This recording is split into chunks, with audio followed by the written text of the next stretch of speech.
welcome back to Adventures with Ariel. So last week I decided to cover Disney's long and controversial history with smoking regulations. You might have heard that as of May 1st, smoking will no longer be permitted inside Disneyland or Disney World. Another change to come in May? Star Wars Galaxy's Edge, which opens on May 31st, will include Oga's Cantina, the first bar to sell alcohol to the public inside the original Disneyland park. Now, the presence of alcohol in the Disney parks is nothing new. For years, Disney World's Epcot and Disneyland Paris have sold a variety of wine and beers. But if we rewind even further back in time, as in pre-1982, this most definitely wasn't the case. Quite the opposite of what exists today, smoking was allowed almost everywhere in the parks and alcohol was outright banned. So how did we get to where we are today? How did the Walt Disney Company become so relaxed on its alcohol policies? Keep watching to find out.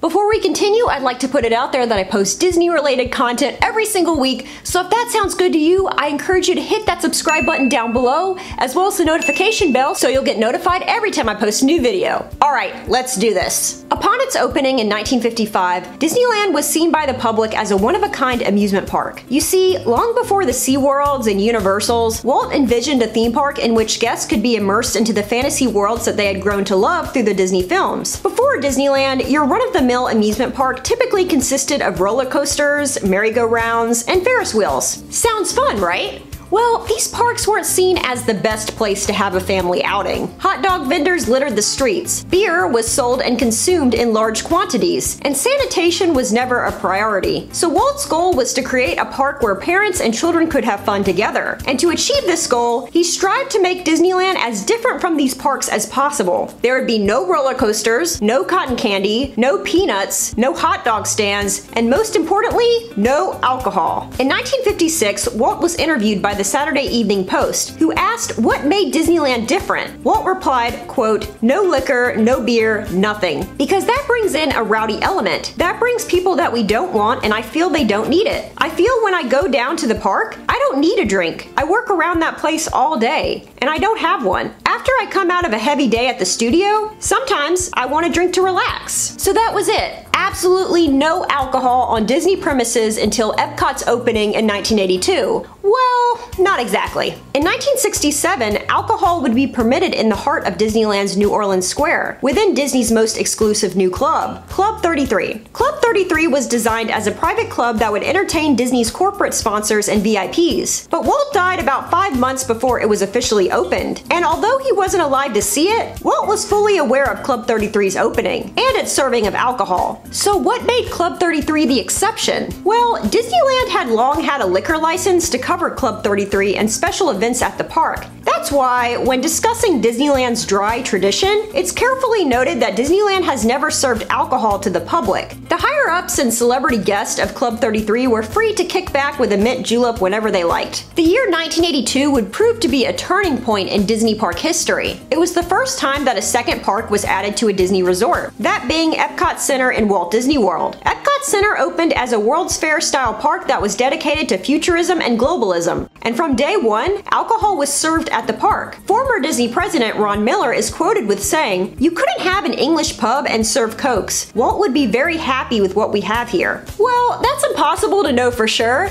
but old Ron did make a fair point. The pavilions of the World Showcase are meant to represent international culture, and for many countries in the World Showcase, alcohol is a defining part of their culture and cuisine. It's hard to imagine a Germany pavilion without beer, or France pavilion without wine. So, alcohol regulations were adjusted, and as more parks were added to the Walt Disney World Resort, they were given the go-ahead to serve booze as well. Now, Disney could use the excuse that Walt meant the castle park should be dry. Makes sense, right? It seems that whenever Europe was involved, there would be an exception to the no alcohol rule. This once again proved to be the case in 1993, when alcohol was introduced to Disney's Paris park, then named Euro Disney. Now, before we jump into that, you should know that the French weren't all that happy with Disney building a park on their homeland. Several critics, who included prominent French intellectuals, denounced what they considered to be the cultural imperialism of Euro Disney and felt it would encourage an unhealthy American type of consumerism and in France. From opening day, attendance was below expectations, and for years, the park would be plagued with several French recessions and political controversies, including one involving the very American alcohol policy. Disney's no alcohol policy actually deterred adults from wanting to attend the park. So just a year after the park opened, it was announced that Euro Disney would serve alcohol. A Disney spokesperson explained, quote, "It's mainly a response to our non-French European visitors. Visitors from Germany or England want wine because it's part of the French experience." So much for that rule about no alcohol in a Disney park with a castle. It wouldn't be until 2 decades later that alcohol would be available in an American Fantasyland. In 2012, within Walt Disney World's new Fantasyland expansion was the lavish Beauty and the Beast themed restaurant, appropriately named Be Our Guest. The restaurant would serve beer and wine, making alcohol available in the Magic Kingdom for the first time in its 41-year history. Keep in mind, this wouldn't be an Epcot kind of drinking experience. No alcohol was served at lunchtime, and there was no grabbing booze to go either. Regardless, the idea of having alcohol in the Magic Kingdom was a crazy one for Disney purists, who felt that the change went against Walt Disney's wishes for a family-oriented park experience. Mary Beth Bizenary, Vice President of Food and Beverage for Walt Disney Parks, defended this decision, stating, "You cannot walk into a French restaurant and not get a glass of wine or beer. It made more sense to do it than not to do it." So, European customs have been used to defend alcohol in the parks for years. But that's proving to no longer be the case. The move to serve alcohol at Be Our Guest proved to be so successful that other Magic Kingdom restaurants soon followed suit, including Tony's Town Square, Cinderella's Royal Table, and Liberty Tree Tavern. And by 2018, every table service restaurant at the Magic Kingdom served wine and beer. So it's clear to see that the no alcohol era is over in the Magic Kingdom.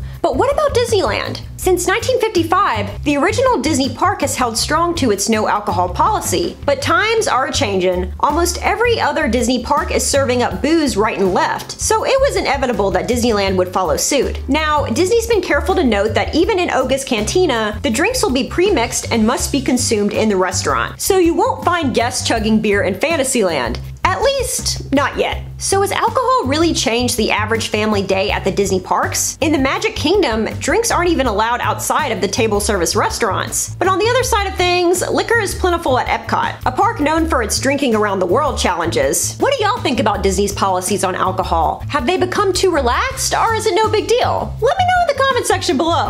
And if you'd like to learn more about Disney's complicated history with smoking, I'd suggest you click on that card right up there. If you learned something new today, please remember to give this video a huge thumbs up, as well as hit that subscribe button down below. Alright y'all, thank you so much for watching, and as always, have a magical day!